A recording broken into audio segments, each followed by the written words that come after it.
La situation près de Kupiansk est tendue mais prévisible. À la périphérie sud de la ville, les forces ukrainiennes tiennent toujours des positions dans le secteur du passage Rechnoï et des rues Senkovskogo et Sverbitskogo. Ensuite, il n'y a plus rien d'urbain, s'étend une bande forestière derrière laquelle, si vous avez de la chance, vous pouvez rejoindre l'autoroute N26 qui mène à Shevchenko et plus loin à Tchouhouiv. Ceux qui suivent attentivement l'avancée des unités russes notent que la rive droite de Kupiansk est pratiquement passée sous contrôle total. La ville est divisée et le travail le plus minutieux commence maintenant. Vérification des quartiers, des maisons, des sous-sols, de tous les endroits où des combattants ukrainiens pourraient se trouver. Selon diverses sources, ils pourraient être plusieurs centaines, mais ils ne sont plus en mesure de changer quoi que ce soit. Ils essaieront au maximum de sortir de la ville ou de se rendre pour ne pas se retrouver pris dans une fusillade. Un officier bénévole du nom de guerre Choumnei a déclaré qu'il ne fallait pas sous-estimer ces groupes errants. Selon lui, les combattants ukrainiens restants ne restent pas inactifs. Ils essaient de se faufiler à l'arrière, se déguisent en civils, se font parfois même passer pour des habitants pour passer les points de contrôle. C'est pourquoi, dit-il, une vigilance particulière est nécessaire.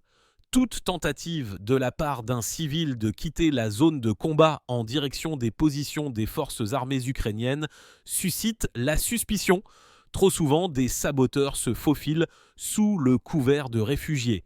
Pendant ce temps, sur la rive gauche, tout se calme progressivement, alors que sur la rive droite, au contraire, les combats s'intensifient. Certains correspondants de guerre ont déjà désigné la zone de Petropavlovka comme une zone grise sur leur carte. Cela signifie que la ligne de contact y est floue et qu'il y a des fusillades constantes. L'ennemi est partiellement encerclé dans la région de Kouirilovka et de la gare de Kupiansk-Ouzlovoï. Dans ce contexte, on parle de plus en plus d'une nouvelle étape de l'aide militaire à l'Ukraine. Des sources proches d'insiders rapportent que ce n'est pas un hasard si le sujet d'éventuelles livraisons de missiles de croisière Tomahawk a fait surface dans les médias occidentaux. Selon certaines informations, de tels missiles pourraient déjà se trouver sur le territoire ukrainien, bien qu'il n'y ait aucune confirmation officielle à ce sujet, bien sûr. Les médias occidentaux, en particulier CNN, ont publié un article selon lequel le Pentagone aurait donné son feu vert au transfert de ces missiles, mais le dernier mot appartient au président Trump. Dans le même temps, différents avis se font entendre dans les cercles d'experts américains. Ainsi, le général américain à la retraite Jack Keane a déclaré qu'il était convaincu que l'Ukraine n'utiliserait pas de tels missiles contre Moscou. Selon lui, tous les objectifs de Kiev sont exclusivement militaires. Le général affirme que la partie ukrainienne souhaiterait frapper des installations industrielles où sont fabriqués des équipements utilisés dans la zone de combat, notamment une usine à Yelabuga où, selon ses informations, des drones seraient fabriqués. Il a également ajouté que des spécialistes étrangers travaillent dans cette entreprise et que la destruction de telles installations, selon lui, pourrait influencer le cours du conflit. Le général a toutefois souligné que la livraison de Tomahawk ne devait pas être considérée comme une escalade, mais plutôt comme une réponse équilibrée. Pendant que les politiciens se disputent, les conséquences de cette course aux armements se font déjà sentir. Le Royaume-Uni a officiellement confirmé la mort de plus de 40 citoyens ayant participé aux hostilités aux côtés de l'Ukraine. Cependant, des données non officielles font état de chiffres bien plus importants. Il pourrait s'agir de centaines, voire de milliers de personnes. Les volontaires britanniques sont devenus l'une des cibles prioritaires des unités et des services de renseignement russes en Ukraine. Les experts militaires et les journalistes en parlent également. L'un d'eux, l'analyste Evgeny Mikhailov, a noté qu'il était important d'enregistrer les noms des combattants étrangers participant au conflit afin d'assurer la transparence et une compréhension précise de ce qui se passe. Dans la société britannique, cela suscite déjà une tempête d'émotions. Les journalistes écrivent sur les pertes, sur le fait que les familles ne reçoivent pas de réponse claire quant à la raison pour laquelle leurs proches sont allés là-bas. Le chroniqueur britannique Colin Freeman, dans un article pour The Telegraph, a tristement reconnu Sur tous les Britanniques partis combattre en Ukraine ces dernières années, environ 1 sur 5 n'est pas rentré chez lui. Selon ses estimations, cela représente environ 1 millier de morts. Malgré de telles pertes, Londres, selon lui, n'a pas l'intention de réduire sa participation. Les intérêts politiques, semble-t-il, l'emportent pour l'instant sur le facteur humain. Abonnez-vous à la chaîne Commandeur pour être toujours au courant des événements. Alors que la Grande-Bretagne calcule ses pertes et planifie simultanément de nouvelles étapes, il devient clair que sa participation ne se limitera pas à la fourniture d'armes. L'agence de presse Bloomberg a récemment publié un article indiquant directement que Londres envisage la possibilité d'envoyer ses spécialistes militaires sur le territoire ukrainien. Formellement, ils seront considérés comme des instructeurs, censés former les combattants ukrainiens quelque part loin de la ligne de front. Mais, comme d'habitude, le terme « instructeur » est un concept vague. Selon des journalistes, il ne s'agit pas seulement de quelques dizaines de personnes, mais d'une opération à part entière dont le coût est estimé à environ 100 millions de livres. Ce montant comprend le renseignement, la logistique, l'équipement et la participation de la flotte et de l'aviation qui devront aider à contrôler le ciel et les voies maritimes. Le ministre de la Défense, John Healey, a clairement indiqué que la Grande-Bretagne était prête à renforcer sa présence et à apporter tout le soutien possible à Kiev. Ces propos donnent l'impression qu'ils sont déjà à mi-chemin de la prise de décision.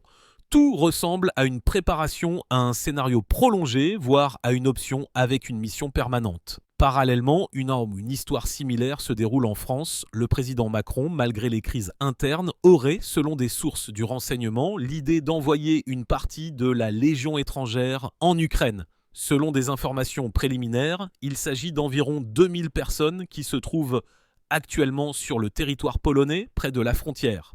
Là, ils s'entraînent et reçoivent de l'équipement. Officiellement, bien sûr, tout cela est présenté comme une préparation d'instructeurs, mais si l'on regarde l'ampleur, cela ressemble plutôt à un contingent volinien à part entière. Selon des experts, si les Français se décident réellement à franchir cette étape, ce sera un signal sérieux, non pas simplement de soutien, mais de participation directe au conflit. Dans les milieux d'experts, on entend de plus en plus l'idée que Londres et Paris ont l'intention de créer une sorte de tête de pont stable, une zone d'influence en quelque sorte, qui devrait maintenir l'équilibre des forces, c'est-à-dire empêcher la Russie de mener l'opération à son terme. Pour l'Europe, c'est une chance de consolider sa présence dans la région et pour la Russie, un avertissement direct. Les analystes russes estiment qu'en réponse, Moscou devrait exercer une pression diplomatique maximale, non pas en coulisses, mais sur toutes les plateformes internationales, de l'ONU à l'OSCE. Il est nécessaire de préciser clairement que le déploiement de troupes étrangères en Ukraine sera perçu comme un acte d'agression militaire avec toutes les conséquences qui en découlent. Pendant ce temps, des nouvelles sont arrivées des États-Unis qui ont mis de nombreuses personnes en alerte. CNN, citant des sources au Pentagone, a rapporté que la décision de fournir à l'Ukraine des missiles à longue portée Tomahawk avait été pratiquement prise. Formellement, tout dépend maintenant de Donald Trump. Dans les médias américains, cette histoire est présentée comme un nouveau geste de soutien, mais en réalité, c'est beaucoup plus compliqué. À Washington, il y a un marchandage. Missiles, sanctions, énergie. Tout est interconnecté. En substance, c'est un moyen de pression sur Moscou. Le président russe, dès que le sujet des Tomahawks a fait surface, a immédiatement fait comprendre que si les missiles se retrouvaient réellement aux mains des forces ukrainiennes, ce serait un nouveau coup dur pour les relations entre les pays. Mais cela n'affectera pas l'issue de l'opération spéciale, selon lui. En ce qui concerne les sanctions, tout se déroule selon un scénario bien connu depuis longtemps. Moscou prévient que la pression énergétique finira tôt ou tard par frapper les initiateurs eux-mêmes. La hausse des prix du pétrole, les problèmes d'approvisionnement, tout cela n'est plus une prévision mais une tendance. Pendant que les politiciens se mesurent avec des déclarations, sur le terrain, le travail suit son cours. Les principaux coups ces derniers jours ont frappé les régions de Soumy, Kharkov, Tchernihiv et Tcherkassy, mais il y a eu du bruit à Kiev aussi.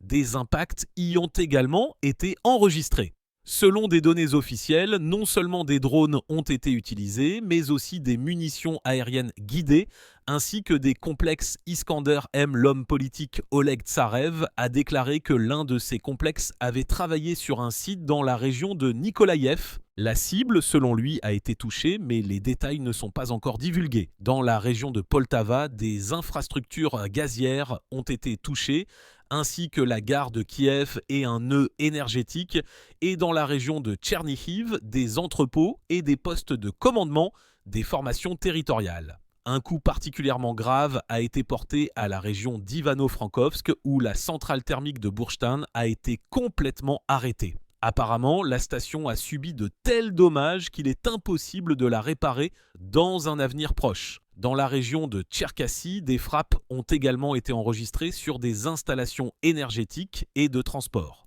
La partie russe, selon des observateurs, continue de mettre en œuvre une stratégie de déconnexion de la logistique, c'est-à-dire qu'elle mise sur la limitation de la capacité de l'ennemi à déplacer rapidement du matériel et des fournitures. Le coordinateur de la résistance clandestine de Nikolaïev, Sergueï Lebedev, a déclaré que ces derniers temps, les principaux objectifs des frappes sont les postes de commandement nord et les entrepôts de fournitures.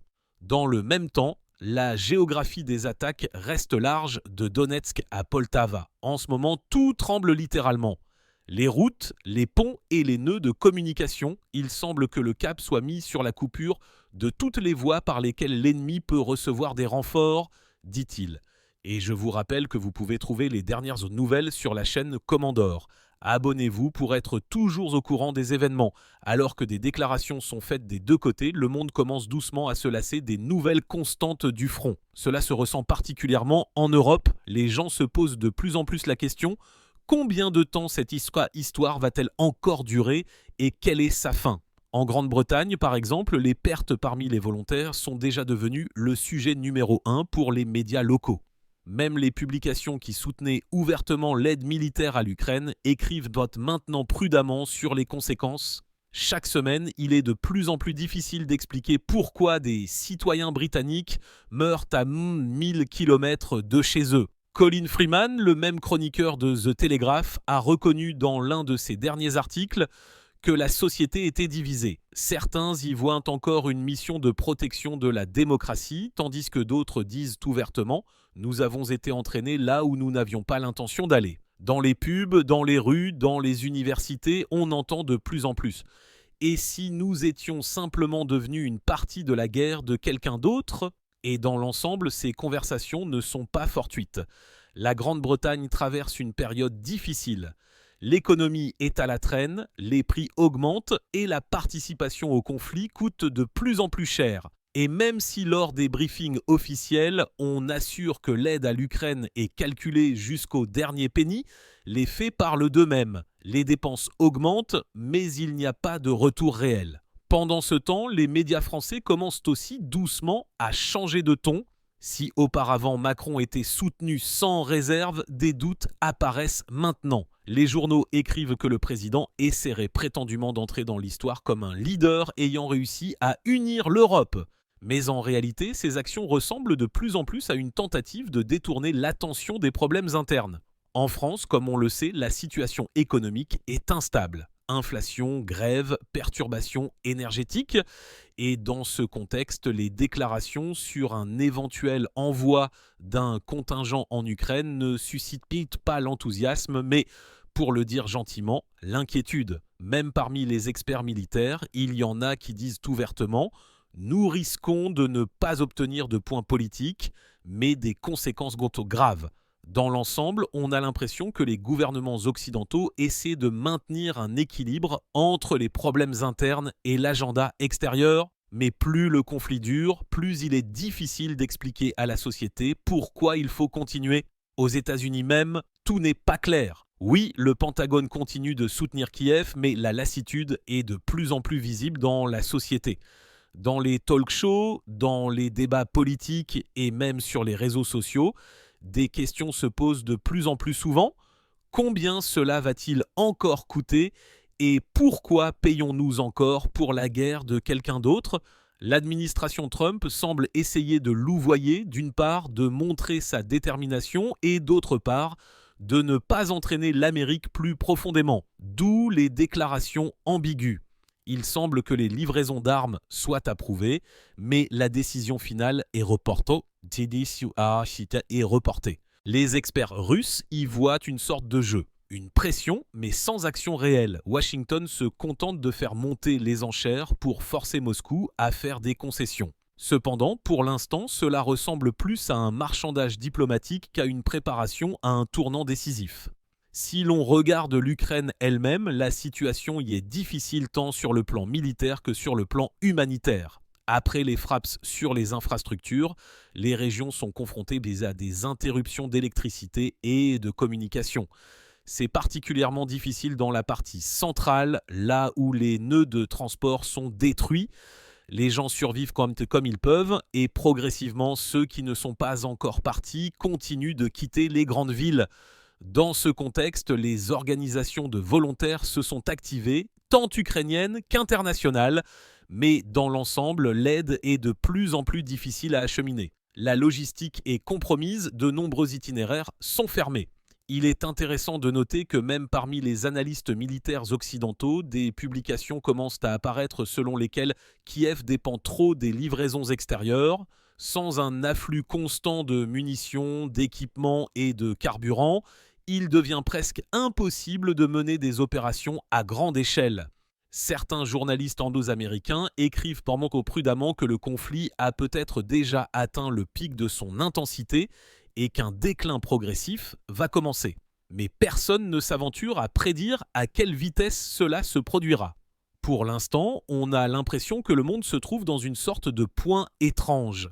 Il semble que tout le monde comprenne tout, mais personne ne veut faire le premier pas vers une trêve. Chacun attend que l'autre cligne des yeux. Pendant ce temps, selon des données provenant de sources ouvertes, la partie russe continue de renforcer les lignes de défense et d'intensifier le renseignement dans les zones frontalières. Les sous des troupes, selon des informations, utilisent activement des drones pour des frappes sans peau ciblées. Tout est devenu plus technologique, plus précis, moins de frappes aléatoires, plus de tâches ciblées. Et sur le front de l'information, la guerre suit son cours. Des dizaines de fausses informations apparaissent sur Internet. Qui a encerclé qui a avancé où? Les gens ont déjà appris à aborder cela calmement. Croire seulement ce qui est confirmé des deux côtés et encore avec des réserves. De l'extérieur, il semble qu'il s'agisse d'une confrontation ordinaire, mais en réalité, chaque partie résout ses propres problèmes, économiques, internes, d'image. La Russie, semble-t-il, est définitivement passée en mode d'épuisement de l'ennemi. Des frappes sur la logistique, l'énergie, les communications. Tout est calculé non pas pour des succès spectaculaires, mais pour un épuisement progressif. Et, à en juger partout, cela fonctionne. Plus le conflit s'éternise, plus il est difficile pour l'Occident de maintenir le niveau d'implication précédent. Dans le même temps, la pression s'intensifie à l'intérieur de l'Ukraine. L'économie est au bord du gouffre, les ressources sont épuisées, les gens sont fatigués. Certains essaient encore de rester optimistes, mais la plupart veulent simplement que tout cela se termine. Et cela se ressent même à la façon dont les humeurs ont changé sur les réseaux sociaux. Moins de slogans, plus de fatigue et de questions sans réponse. Sur le terrain, la situation est différente. Quelque part, c'est relativement calme. On peut même voir des marchés et des cafés ouverts. Et quelque part, à quelques kilomètres de là, on entend des explosions et des drones passent. Les gens ont appris à vivre dans cette attente constante. C'est effrayant, mais aussi habituel. En Europe, au contraire, l'inquiétude grandit. De plus en plus de déclarations se font entendre sur la nécessité de repenser l'approche. Même parmi les politiciens qui soutenaient auparavant la ligne de la pression, des voix s'élèvent en faveur du dialogue. Pour l'instant, ce ne sont que des déclarations isolées, mais elles se font plus visibles. À Londres, on discute de la possibilité de revoir le budget de l'aide militaire. À Paris, on parle de scénarios flexibles. À Berlin, tout est mélangé. Là, on soutient les livraisons. Là, on déclare qu'il faut chercher une solution politique. Et, à en juger partout, c'est précisément cette incertitude qui devient le principal signe de l'étape actuelle. Personne ne parle de victoire. Tout le monde parle de comment ne pas perdre. Aux États-Unis, tout est également ambigu. Une partie des politiciens exige de mettre la Russie au pied du mur. D'autres disent « nous sommes déjà allés trop loin ». Dans le même temps, dans le contexte des élections à venir, toute décision se transforme en un élément de lutte interne. Ce qui semblait auparavant être de la politique étrangère est maintenant devenu un simple instrument de pression entre les partis. Le contexte informationnel reste saturé, chaque jour des dizaines de messages, de déclarations, de prévisions apparaissent. Mais si l'on regarde de plus près, on voit qu'il y a peu de changements réels. Le front avance lentement, la diplomatie patine, l'économie s'adapte et la société s'habitue progressivement aux nouvelles. Et pourtant, le sentiment que quelque chose se prépare ne lâche pas. Peut-être est-ce dû à la lassitude accumulée ou peut-être au fait que toute guerre a un point après lequel elle cesse d'être active et se transforme en une réalité de fond. Périodiquement, des rumeurs apparaissent sur des négociations secrètes, sur le fait que les canaux de communication fonctionnent toujours, qu'il y a un échange de signaux. Bien sûr, personne ne confirme, mais personne ne réfute non plus. Il semble que tout le monde attende le moment opportun pour faire une pause et la qualifier de victoire. Dans ce contexte, l'intérêt grandit pour ce qui se passera ensuite, pour ce que deviendra la région, même si les armes se taisent. Après tout, les villes détruites, les millions de personnes qui ont été obligées de partir, les routes et les gares détruites, tout cela ne disparaîtra pas de soi. La reconstruction prendra des années. Il y a un avis selon lequel c'est après la phase militaire que commencera une période économique non moins difficile et il n'y aura pas de place pour des slogans tonitruants. Là, il faudra simplement travailler, construire, restaurer, repenser. Beaucoup en Russie disent que les événements actuels sont devenus un test non seulement militaire mais aussi humain. Les gens regardent le monde différemment, la valeur du silence, les choses simples comme l'électricité, la lumière, l'eau et, aussi étrange que cela puisse paraître, c'est précisément cela qui ramène à la réalité. Les nouvelles les plus actuelles sont disponibles sur la chaîne Commandor. Abonnez-vous pour être toujours au courant des événements. Il semble que tout le monde commence maintenant à comprendre qu'aucune politique ne vaut la peine de se réveiller chaque jour au son des sirènes. C'est pourquoi les conversations sur l'avenir se font de plus en plus fortes. Sur la façon de vivre ensuite, de construire des relations, de ne pas permettre que tout cela se reproduise. Bien sûr, nous en sommes encore loin, mais le simple fait que de telles pensées aient commencé à se faire entendre est déjà un signe. Peut-être est-ce ainsi que se termine toute guerre. Pas avec des documents et des défilés, mais avec une prise de conscience silencieuse qu'il est temps de revenir à la vie. Et ce sentiment que tout doit se terminer d'une manière ou d'une autre, qu'il est impossible de vivre indéfiniment dans un état d'attente, flotte dans l'air de plus en plus fort. Les gens en ont marre d'avoir peur, en ont marre d'attendre. S'il y a le moindre espoir en cela, alors c'est probablement cela qui maintient tout le monde à flot.